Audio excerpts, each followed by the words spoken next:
Pemirsa, seorang asisten rumah tangga di Semarang, Jawa Tengah tega menganiaya anak majikannya.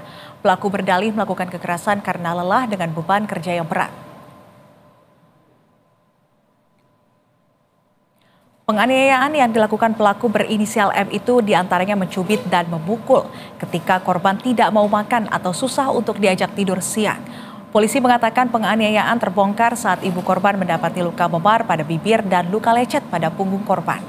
Ibu korban kemudian langsung memeriksa CCTV dan mendapati perempuan berusia 33 tahun itu menganiaya kedua anaknya. Pelaku yang sudah bekerja selama 1 tahun di rumah korban berdalih melakukan kekerasan karena lelah dengan beban kerja yang berat. Siang ini kita akan merilis pada minggu lalu.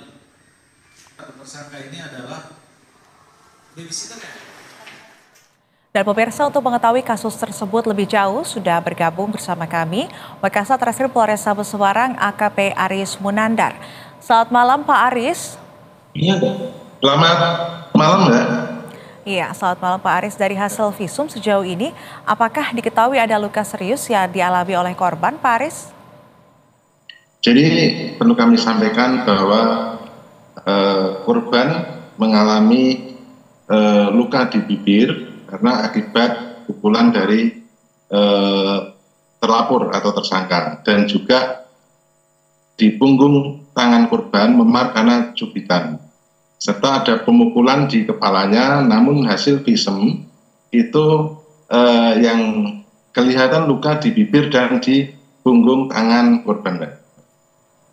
Baik, korban mengalami sejumlah luka di bagian tubuhnya. Dan juga disebutkan bahwa pelaku ini kan sudah bekerja selama 1 tahun di rumah korban. Nah, dari pemeriksaan polisi, sudah berapa lama sebetulnya pelaku ini melakukan penganiayaan tersebut? Dan apakah dari catatan kepolisian, pelaku pernah melakukan penganiayaan di tempat lain? Jadi di dalam pemeriksaan, pelaku mengatakan melakukan perbuatan sebagaimana yang sudah ada bukti yang dimiliki oleh penyidik, dan yang bersangkutan menerangkan bahwa selama ini tidak pernah melakukan kekerasan terhadap korban-korban yang lain atau terhadap korban yang saat ini menjadi korban. Namun dari penyidik tetap akan melakukan pemeriksaan terhadap CCTV yang ada di rumah korban selama yang bersangkutan bekerja di rumah tersebut, apakah masih ada penganiayaan yang dilakukan oleh terlapor atau tersangka kepada korban atas nama SKA, karena terlapor atau tersangka bekerja di rumah tersebut kurang lebih 1 tahun.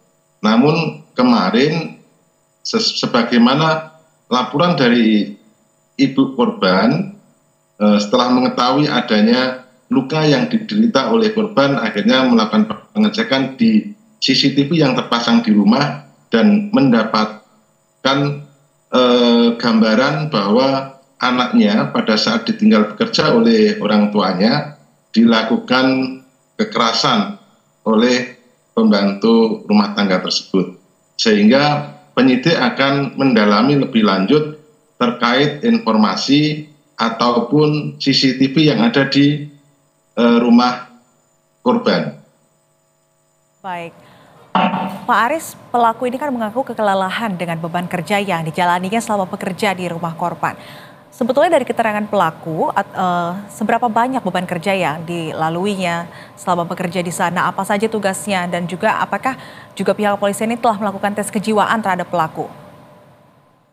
Jadi kalau terkait dengan beban kerja yang disampaikan oleh terlapor atau tersangka, sebenarnya sama dengan ART yang lain, di mana ART yang lain atau ART yang bekerja di tempat lain, dia membantu mengurus segala sesuatunya yang ada di rumah majikannya, di mana tersangka ini juga melaksanakan sama dengan di tempat-tempat lain.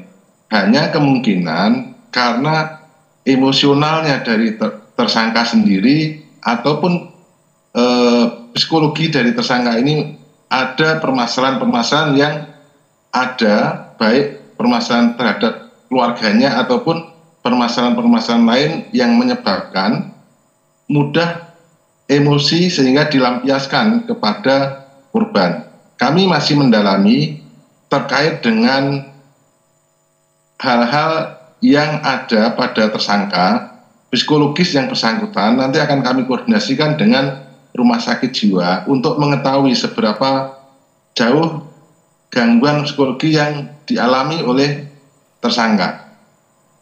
Baik, Pak Aris, dari keterangan ibu korban, apakah saat proses rekrutmen atau saat sebelum pelaku ini dipekerjakan di rumah korban begitu, apakah dari pihak ibu korban ini melakukan tes kejiwaan atau tes psikologis terhadap pelaku, Pak?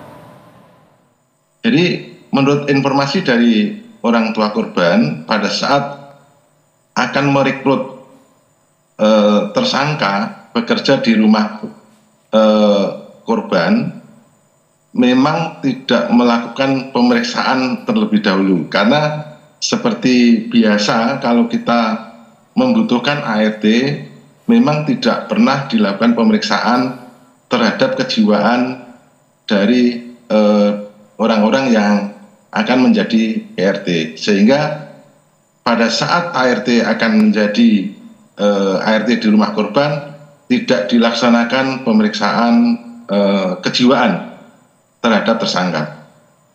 Baik, Pak Aris, lantas untuk mempertanggungjawabkan perbuatannya, hukuman apa yang akan dijatuhkan kepada pelaku? Jadi untuk perkara ini terhadap pelaku kita jerat dengan pasal 44 ayat 1 Undang-Undang RI nomor 23 tahun 2004 tentang penghapusan kekerasan dalam rumah tangga dan atau pasal 76 huruf C pasal 80 ayat 1 Undang-Undang RI nomor 35 tahun 2014 tentang perubahan Undang-Undang RI nomor 23 tahun 2002 tentang perlindungan anak, di mana ancaman pidananya adalah 5 tahun.